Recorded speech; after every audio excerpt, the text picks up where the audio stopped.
우리는 매스컴을 통해서 한때 모소 불위의 권력을 누렸던 사람이 재판정에 피고인으로 선 모습을 봅니다. 그 중에는 전직 대통령도 있고 장관도 있습니다. 그들이 현직에 있을 때는 그들의 말에 힘이 실렸고 추종하는 사람들도 많았습니다. 그러나 그 직에서 물러나고 피고인으로 법정에 서 있는 상황에서는 그를 지지했던 사람들이 떠나고 혹 지금까지 떠나고 있지 않는 사람들도 그와 일정한 거리를 두고 있음을 느끼게 됩니다. 피고인으로 법정에 섰던 그 사람들의 잘잘못에 대해서 말하려는 것이 아닙니다. 제가 말씀드리고자 하는 것은 한때는 다른 사람을 다스리고 판단했던 사람도 언젠가는 다른 사람의 다스림을 받고 판단을 받을 수 있다는 것입니다. 해 아래에서는 영원한 권력자도 없고 영원한 실세도 없습니다. 비록 그 권세를 행사하는 기간이 좀 길고 짧은 것의 차이는 있어도 그것이 유한하고 일시적이라는 데는 모두 일치합니다. 어떤 사람이 나는 영원히 다른 사람을 판단하고 비판하고 체포하고 구형하고 판결하는 일만 할 거야 라고 생각하는 사람이 있다면 그는 큰 착각을 하고 있는 사람입니다. 언젠가는 자신도 다른 사람이나 국가기관이나 하나님의 판단을 받게 될 것이기 때문입니다. 다른 사람을 비판하고 세장에 가두고 내가 만든 틀에 그를 가두는 것은 나의 기쁨이고 즐거움이야, 나의 힘이고 능력이야 라고 생각하는 사람도 큰 착각을 하고 있는 사람입니다. 언젠가는 자신도 자기가 의도하지 않았던 틀에 갇히게 되고 거기에 갇혀서 고생하게 될 것입니다. 꼭 다른 사람이 만든 틀만이 아닙니다. 자기 입에서 나간 말이 자기를 조여오고 자기를 구속하는 것을 체감하게 됩니다. 요즘 아무개의 적은 아무개다 라는 말이 있지 않습니까? 몇 년 전에 자기가 한 말이 부메랑이 되어 자기에게 그대로 돌아오고 있고 그 대가를 치르게 되는 경우가 매스컴을 통해서 보도되고 있지 않습니까?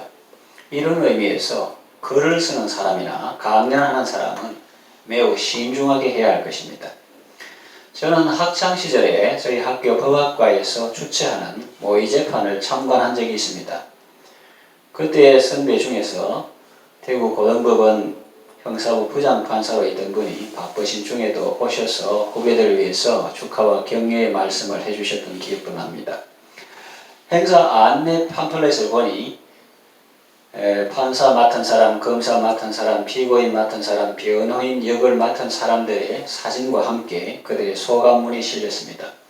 그때 판사 역을 맡았던 사람의 글이 지금도 기억합니다. 그는 이렇게 썼습니다. 우리가 지금은 남을 판단한다고 앉아있지만 우리도 언젠가는 하나님의 심판대 앞에 서게 될 것이다. 그래서 나를 보고 저는 속으로 명언이다 그랬습니다. 해 안에서 일어나는 일도 이러한데 하물며 그리스도 안에서 살아가는 우리의 일은 오죽하겠습니까? 구약 성경에 보면 유다왕 여호사밧이라는 분은 유다 온 나라의 견고한 성읍에 재판관을 세우고 그들에게 이렇게 말했습니다. 역대하 19장 6절에서 7절 보면 너희가 재판하는 것이 사람을 위하여 할 것인지 여호와를 위하여 할 것인지를 잘 살펴라. 사람들을 위해서, 사람들 듣기 좋게 하기 위해서 립서비를 할 것인지 아니면은 하나님을 위하여 할 것인지를 잘 살펴라. 너희가 재판할 때 여호와께서 너희와 함께 하심이니라. 그런즉 너희는 여호와를 두려워하는 마음으로 삼가 행하라. 우리의 하나님 여호와께서는 불의함도 없으시고 치우침도 없으시고 뇌물을 받는 일도 없으시니라 그랬어요. 참 멋진 왕이죠. 그리고 신약 성경을 보면 야고보 사도는 이렇게 말씀합니다. 야고보서 4장 11절 12절 형제들아 서로 비방하지 말라. 형제를 비방하는 자나 형제를 판단하는 자는 그 율법을 비방하고 율법을 판단하는 것이라 그랬어요.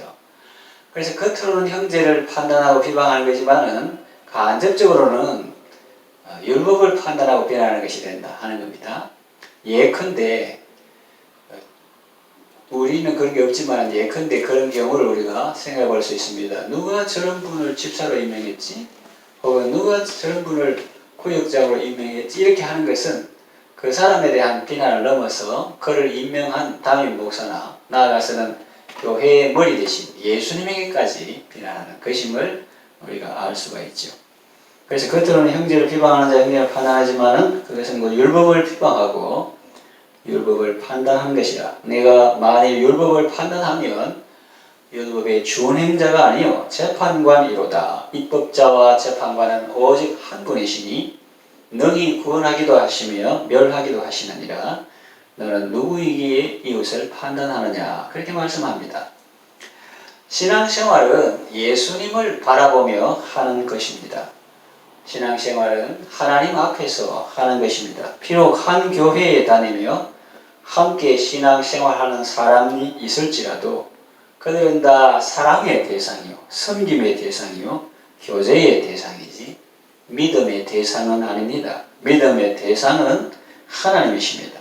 그래서 성경은 믿음의 주요 더 온전케 하시는 이 예수를 바라보자 그렇게 했습니다.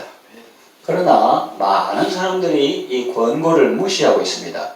표대이신 주님을 바라보고 신앙생활하기보다 옆에 사람을 보며 주변 환경을 보며 신앙생활을 합니다. 하나님이 나를 어떻게 보실까? 그거보다는 다른 사람이 나를 어떻게 볼까에 더 관심이 많습니다.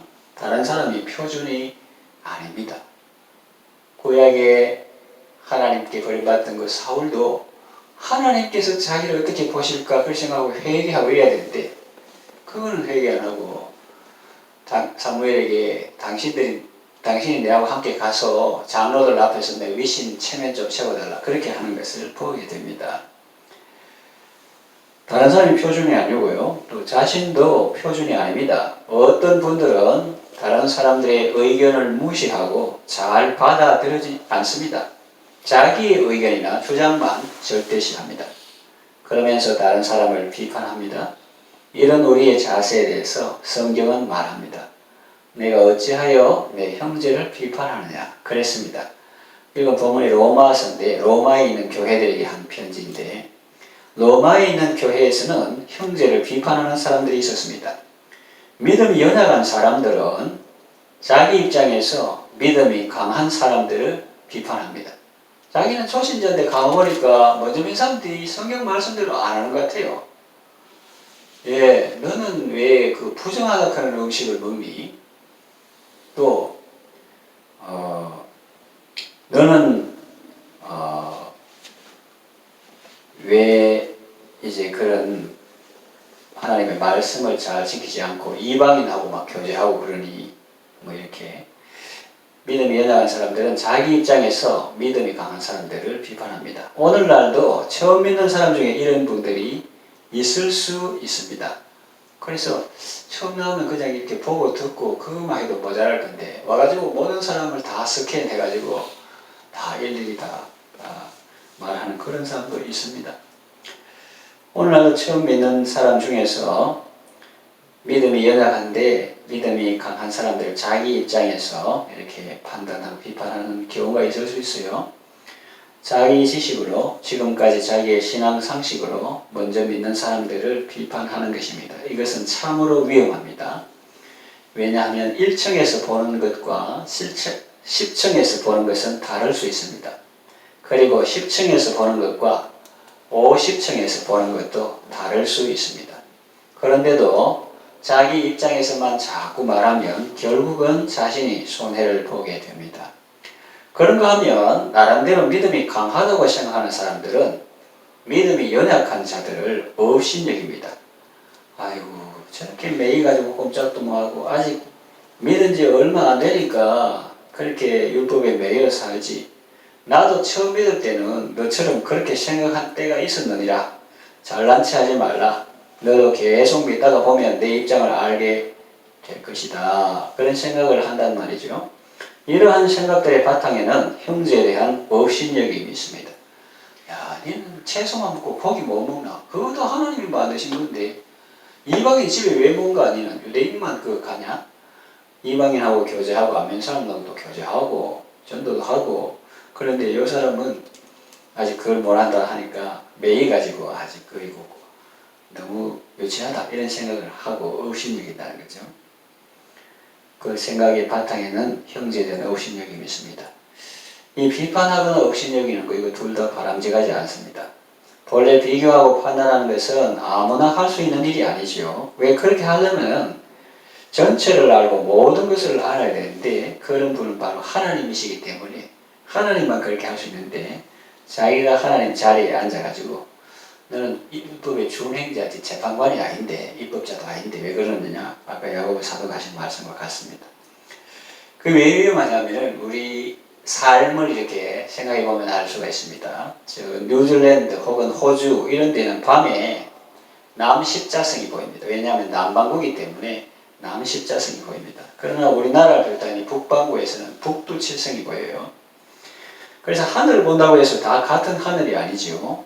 내가 어떤 위치에 서 있느냐에 따라서 달리 보이는 것입니다. 그리고 산동네에 사는 사람은 해가 산에서 떠오른다 그렇게 말합니다. 그리고 바다 곁에 사는 사람은 해가 바다에서 떠오른다 그렇게 합니다. 어떤 형제는 채소만 먹고 어떤 형제는 고기도 먹습니다. 또 어떤 형제는 주일을 귀중히 여기고 주의 날이니까 예배 있고 교제 있고 교회 밥 맛있고 서로 기도해주고 축사하기도 해주고 너무너무 좋다. 어떤 형제는 주일을 귀중히 여기고 또 어떤 형제는 모든 날을 다 귀중히 여깁니다. 주일만 주일이니까 월, 금, 토 다 주님의 날이지 하면서 이렇게 지키는 거예요. 그리고 중심이 중요하지 말만 주일만 주님의 날이가 모든 날이 다 주님의 날이지 하면서 한 날도 주일 한 날도 거룩하게 안 지키는 것은 그건 스스로 속는 거예요. 그 다른 시간에 대한 것도 마찬가지입니다. 그런데 정말 자기 중심이 주일 예배도 잘 어떻게 주일만 주님의 날인가 모든 날이다 주님의 것이지 하면서 이 주일을 잘 지킴으로 여세 동안도 잘 지키는 이거는 또 자기가 믿는 그대로 하면 되는 거예요. 11조 구별하는 게 좋습니다. 그런데 어떻게 11조만 주님의 것인가? 그러면 나머지 분은 내 마음대로 내 뜻대로 죄지며 방탕해서 된다면 그건 아니지. 그럼 뭐 10의 1도 주님의 것이고 나머지도 다 주님의 것이지.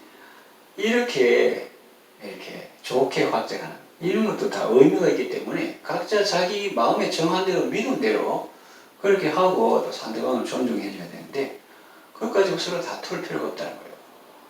해가 산에서 뜬다고 하면 니는 산에 사는가 봐. 바다에서 일출한다고 하면 니는 바닷가에 사는가 봐. 이렇게 하고 주일성 좋은 믿음이다. 모든 날이 주일 그것도 좋은 믿음이다. 제발 말도 좋지만은 각자 그대로 사는 것이 정말 중요해요. 각자 그대로 사는 것이. 자기와 다르다고 무조건 비판하거나 다른 사람을 업신여기는 것은 교만입니다. 우리는 율법의 준행자이지 입법자나 재판자는 오직 하나님이십니다. 우리는 다 하나님의 심판대 앞에 설 것입니다. 하나님 모든 무릎이 주께 경배하고 모든 입이 주를 찬미할 것입니다. 각 사람이 자기 일을 하나님께 직접 고할 것입니다. 더 이상 다른 사람 말을 하지 않을 것입니다. 중요한 것은 나 자신입니다. 그 사람의 일은 그 사람이 하나님 앞에서 판단받을 것입니다.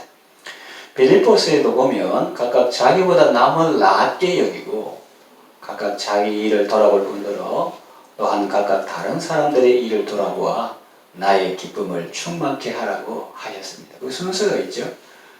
각각 자기보다 남을 낮게 각각 자기 일을 돌아볼 뿐더러 그러니까 자기 맡은 일이 우선이에요. 그리고 여력이 있으면 또한 각각 다른 사람의 일을 돌아보아 도와주고 이런 거죠. 그래서 나의 기쁨을 충만케 하라. 사도의 기쁨을 충만케 하라. 하나님을 기쁨을 충만케 하라. 이런 건데 순서가 자기 일을 돌아보고 그 다음에 여력이 있으면 다른 사람들 일을 돌아보고 그것도 비판하는 게 아니고 도와주고 이건데 거꾸로 돼가지고 자기 맡은 일은 열심히 안 하고 다른 사람이 이렇게 그것도 도와주는 것도 아니고 간섭하고 비판하고 이거는 순서가 잘못되었다 하는 것을 알 수가 있습니다.